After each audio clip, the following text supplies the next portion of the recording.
So after reading a few Celtics, Myles Turner, Gordon Hayward sign and trade things, it seems like there was a window of time before the Hornets swooped in which the Celtics could have pulled off a sign and trade to the Pacers for Hayward with Myles Turner coming back to the Celtics. And there's stuff about a first-round pick, and the Celtics wanted Turner with Oladipo or TJ Warren. The Pacers were like, well, we'll give you like Doug McDermott or something. And the Celtics, they said no. It gave Charlotte a little bit more time. They came out of nowhere with the big offer. At least that's what it seems like from everything I've read. And here we are.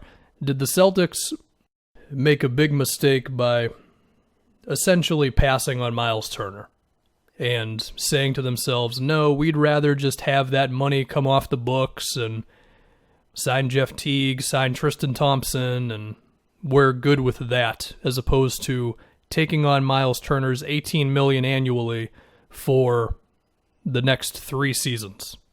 Well, for one, they're nowhere near the luxury tax for a while now, which I know is not the most exciting thing, but it does matter, so there's that. They're going to have room for mid-levels and that sort of thing. Whereas if you put Turner on this team, I mean, maybe they could still manage some sort of exceptions, but they just have a little bit more freedom the next couple of years, and we got to take that stuff into account. But besides that, I think it really just comes down to how awesome do you think Myles Turner can be? I mean, on his best day, he's a rim-protecting three-point shooter. On his worst day, he's kind of a shooter, kind of a rim protector, overall kind of blah.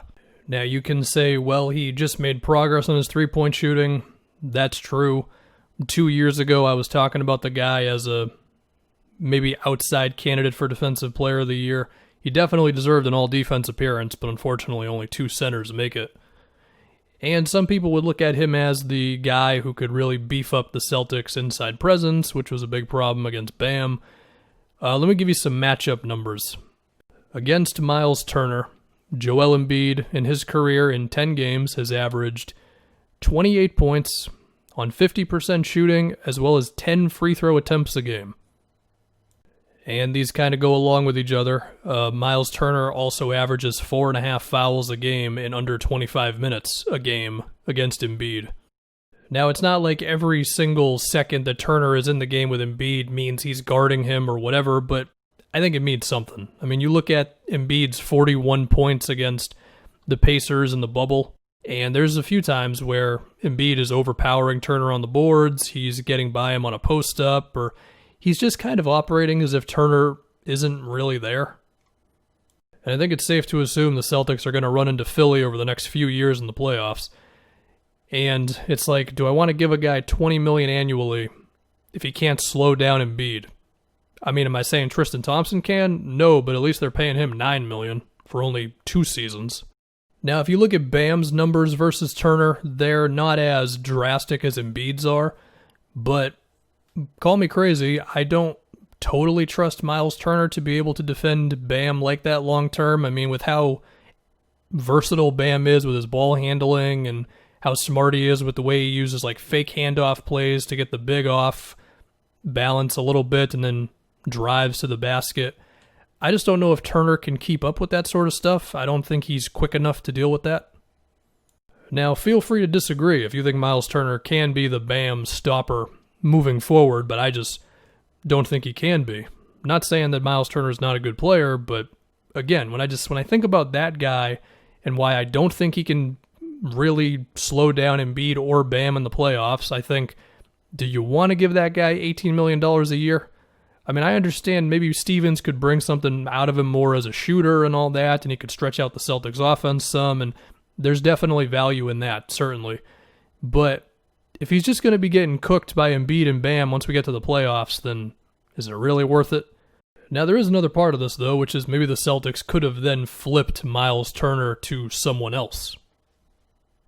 Or perhaps a 3-team deal could have happened with this sign and trade. You can do a 3-teamer with a sign and trade, right?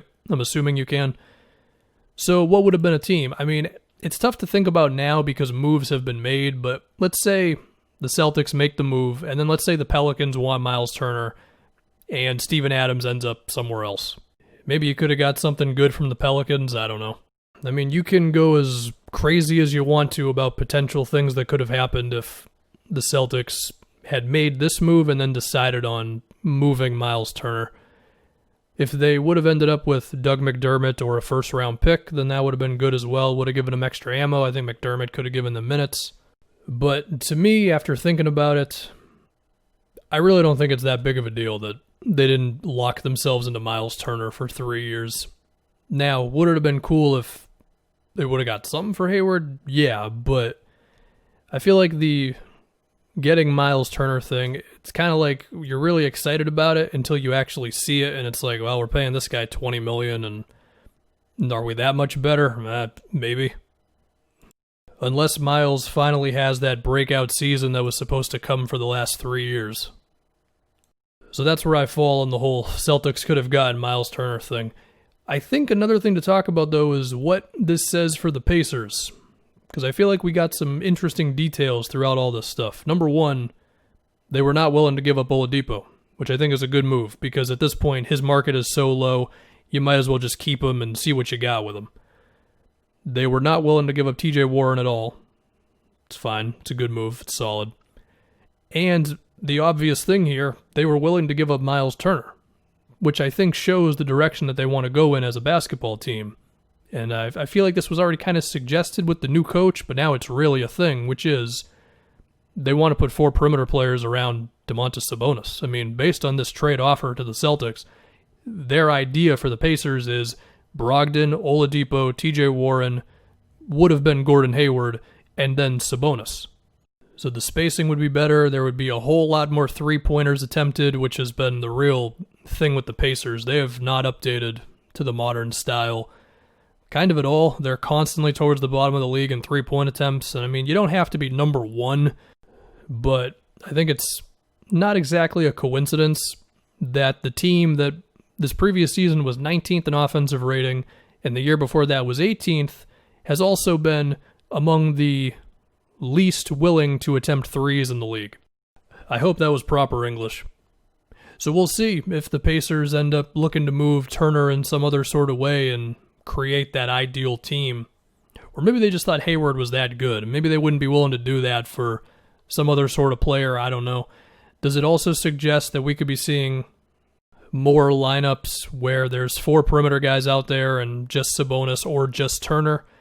I would guess so. I think they're going to try to sprinkle that in a little bit more. I think Turner and Sabonis are still going to start together, but to me, just based on the last couple of years and getting the new coach and this trade offer again, I think the Pacers have moved on from hoping Sabonis and Turner can work. I think if you gave them an offer that they would like for Turner, they would do it right now. Because, again, they almost did it a few days ago, so, yeah. So that's where I'm at. I'm not kicking and screaming over the Celtics not getting Myles Turner. I'm a little upset by them not getting anything, especially if they could have then flipped Turner for something, but that's like it's almost $20 million annually for Myles Turner for 3 years, man. Like, is Myles Turner that good?